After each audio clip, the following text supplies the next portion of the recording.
ये तो प्रमाण से सिद्ध है कि हमने ज्योतिष की कुछ चीज़ें अरब की दुनिया से ली। जैसे रमल और ताजिक के 2 सिद्धांत हमने अरब से लिए, उन पर संस्कृत में ग्रंथ लिखे गए। संस्कृत में ही ये अवधारणा है कि भाषा हमको मुक्त करती है। संस्कृत को लेकर ये मान लिया जाता है कि राजसी वैभव की भाषा है और राजसी वैभव का साहित्य ही इसमें लिखा जा सकता है। मैं मानता हूँ कि एक कॉलोनियल कंस्ट्रक्ट रहा है संस्कृत को लेकर के। हिंदी की पूरी प्रगतिशील सोच के लोग बड़े चकित हुए कि इस तरह की कविताएं संस्कृत में हैं, कि गृहिणी के बारे में वो कह रहा है कि बारिश में घर टपक रहा है और सत्तू भीग गया है उसको समेट रही है, बच्चों को चुप करा रही है, क्या क्या नहीं कर रही है।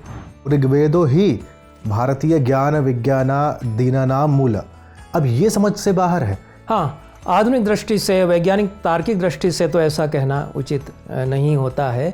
शुक्राचार्य कहते हैं कि 32 विद्याएं पढ़ाई जानी चाहिए। 32 विद्याओं में वो यवन विद्या एक विद्या बताते हैं। जब आप कहते हैं जम्बू द्वीपे आर्यवर्ते भारत खंडे, हाँ। तो आप जब प्रोमिनेंटली जम्बू द्वीप का नाम ले रहे हैं तो आप ये बताने की कोशिश ही तो कर रहे हैं कि ये पूरा हमारा है। नहीं, ऐसा वो क्यों कहेंगे? वो एक भौगोलिक सिचुएशन का वर्णन कर रहे हैं। संस्कृत भाषा किसी धर्म विशेष की भाषा नहीं रही और उसमें क्रिश्चियनिटी पर साहित्य लिखा गया। क्या केवल दैहिक संबंध, जिसको अंग्रेजी में सेक्स कहते हैं, क्या काम केवल वहीं तक सीमित है? धर्म केवल मजहब नहीं है, रिलीजन नहीं है जिस तरह से, और अर्थ केवल इकोनॉमिक्स नहीं है, उसी तरह से काम केवल दैहिक संसर्ग नहीं है।